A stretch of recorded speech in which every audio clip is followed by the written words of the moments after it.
السلام علیک یا صاحب الزمان۔ بسم اللہ الرحمن الرحیم۔ السلام علیکم۔ آیت اللہ علی رضا رجالی طہرانی سے سوال کیا گیا کہ کیا امام مہدی علیہ السلام اور ان کے ساتھیوں کو غیبی مدد حاصل ہوگی؟ آیت اللہ علی رضا رجالی جواب دیتے ہیں کہ جب ہم ظہور امام مہدی علیہ السلام کے بعد ان کی فتوحات کی روایت کا مطالعہ کرتے ہیں تو ان روایات میں فتح و ظفر کا صحرا آپ کی فوج کے سر پر باندھا ہوا دکھائی دیتا ہے، لیکن سائنسی ایجادات اور فوجی اسلحہ کی ترقی کے باوجود اس طرح کی فتوحات غیبی امداد سے ہی حاصل ہو سکتی ہے۔ امداد کے علاوہ جدید ترین اسلحہ رکھنے والی متمدن قوموں سے جنگ جیتنا بظاہر محال اور مشکل ہے۔ غیبی امداد کے متعلق حسب ذیل روایت کا مطالعہ فرمائیں۔ امام کا ہتھیار۔ امام جعفر صادق علیہ السلام نے فرمایا، ہمارے قائم کی رعب و دبدبہ سے مدد کی جائے گی۔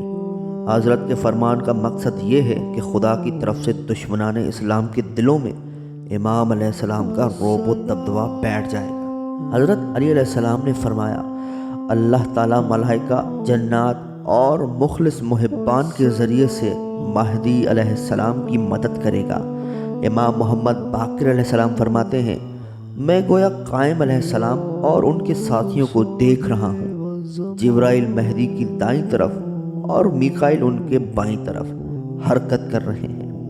آپ کی فوج کا رعب ایک ایک ماہ کے فاصلے تک آگے اور پیچھے حرکت کر رہا ہے۔ اللہ تعالیٰ 5000 فرشتے نازل فرما کر ان کی مدد کرے گا۔ آسمانی ندا۔ رسول اکرم صلی اللہ علیہ وآلہ وسلم نے فرمایا، قائم کے ظہور کے وقت خدا کی طرف سے ایک منادی آسمان سے یہ ندا کرے گا، لوگو، ظالموں کا وقت ختم ہو چکا ہے اور اب معاملات کی باغ ڈور امت محمد کے بہترین انسان کے ہاتھ میں ہے، تم لوگ مکہ روانہ ہو جاؤ۔